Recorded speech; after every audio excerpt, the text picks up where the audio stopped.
How many of us love eating chips and guac, whether that be at our local restaurants, Primos, or Qdoba? Well, today I will be showing you how to make guacamole at the comfort of your own home. Today I will be going over the ingredients and materials you will need, as well as the steps on how to make guacamole. And lastly, I will be giving you the benefits to yourself and society. So let's get started. The ingredients and materials are very simple and minimal. Most can be found in your kitchen. And to disclaimer, all these ingredients are to personal preference, which is why guacamole is so good as it can vary in ingredients and still taste amazing. So you will be needing an avocado.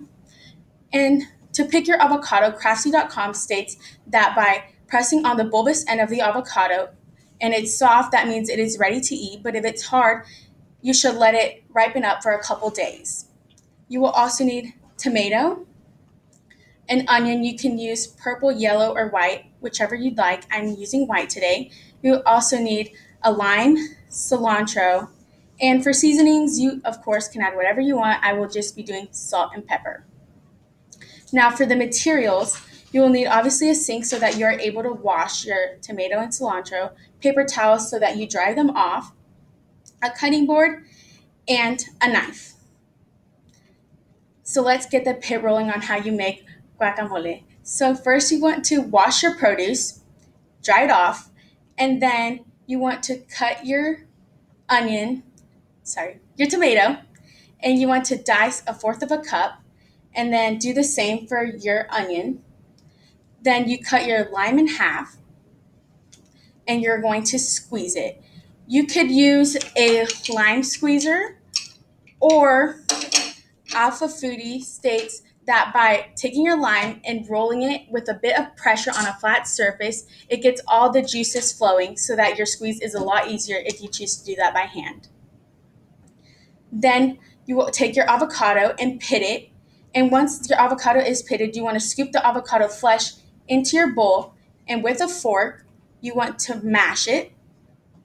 And you mash until it's your personal preference while you're also mixing up your ingredients. And then you season. Like I said, I will be using salt and pepper, so I just did a dash of both. And then this is the part where you could add any extra toppings you would like. For a kick of spice, you could do jalapeno or you could do paprika. And then you're done, and you can enjoy with some tortilla chips or whatever you would like. And lastly, the benefits to self and society. Swedish American, not only does guacamole, not only is it cost effective to make it yourself because you're not Family Pro Chef states that a store bought 23 ounce of guacamole is $9.66, while if you make it yourself, the averages of materials and ingredients would be $5.24. You can also, by making your own guacamole, you can also shop locally, you can support farmers, and you have the option to buy organic. The Swedish American also gave benefits to the foundational ingredients in guac. Avocados are a great source of vitamin E and C, and as well as antioxidants. Tomatoes promote heart health. Cilantro has good source of vitamin A, and a lime aids in your digestive stimulation. But what's so wrong about store-bought guac? Well, Time.com states that store-bought guacamole has added sugars, artificial flavorings, and a lot of sodium. So